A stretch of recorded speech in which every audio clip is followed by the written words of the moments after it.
여러분 이렇게 우리는 교회의 증거와 또 성경 자체의 증거에 대해서 살펴봤습니다. 그런데 그럼에도 불구하고 우리가 지난 사항에서 봤던 내용이 무엇이었습니까? 그럼에도 불구하고 우리가 성경 66권을 하나님의 말씀으로 인정하는 데에는 그 권위는 하나님의 도우심이 필요하다고 말씀했었습니다. 그것을 5장에서도 말하고 있는데요. 결국 우리가 성경에 오류가 없고 성경이 하나님의 말씀이라는 것을 확신하는 데에는 성령님의 도우심이 필요하다, 그렇게 가르치고 있습니다.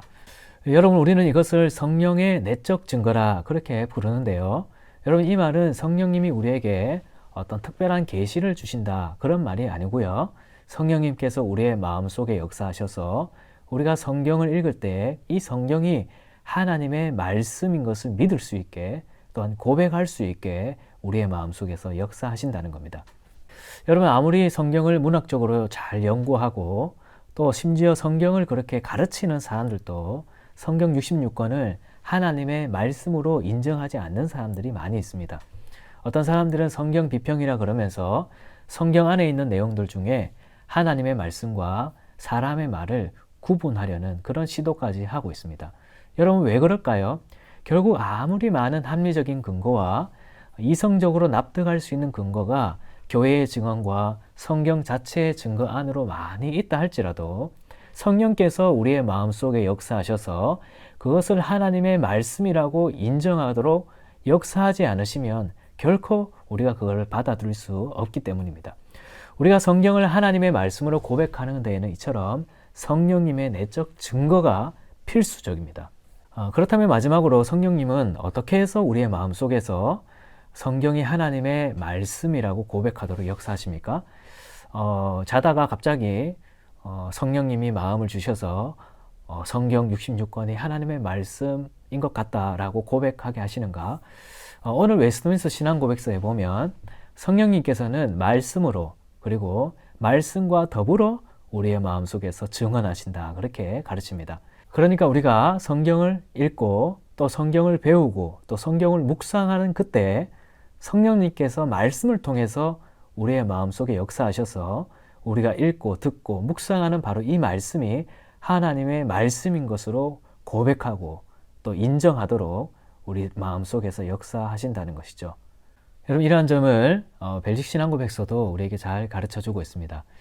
여러분, 정리해보면 5장에서는 우리가 성경 66권을 하나님의 말씀으로 고백하는 데에는 크게 세 가지의 도움이 있다고 말합니다. 첫 번째는 교회가 지금까지 성경 66권을 정경으로 보존하고 또 증언하고 있다는 것이고, 두 번째는 성경 그 자체가, 그 내용이 스스로가 하나님의 말씀인 것을 증거하고 있다는 것입니다. 그리고 마지막으로는 이런 근거들 중에서 제일 중요한 것은 결국 성령님이 우리 마음속에 역사하셔서 그런 확신을 주셔야 가능하다, 그렇게 배웠습니다.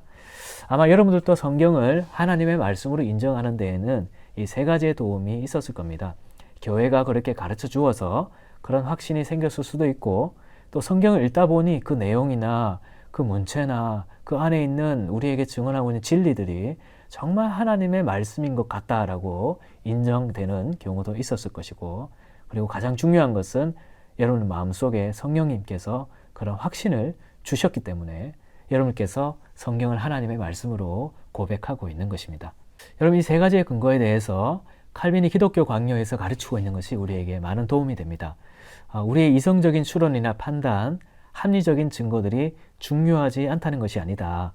즉, 이 말은 교회의 증언이나 성경 자체의 내용의 증거들이 중요하지 않다는 것이 결코 아님을 말합니다.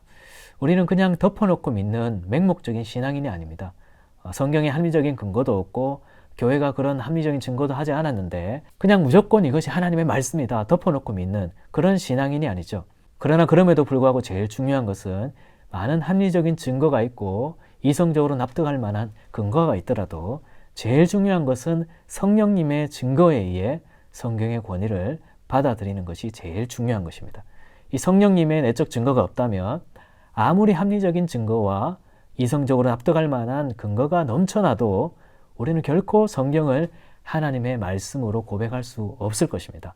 그러나 반대로 성령님이 우리의 마음속에서 역사하신다면 우리에게 있는 이 많은 합리적인 논증들도 성경을 우리가 하나님의 말씀으로 고백하고 또 믿지 않는 자들에게 변증하는 일에 많은 도움이 될 수 있습니다.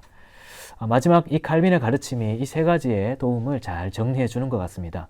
다시 한번 공부하시면서 잘 익히시고 다음 시간에는 성경의 충분성 또 성경의 완전성과 같은 주제들을 함께 공부하도록 하겠습니다.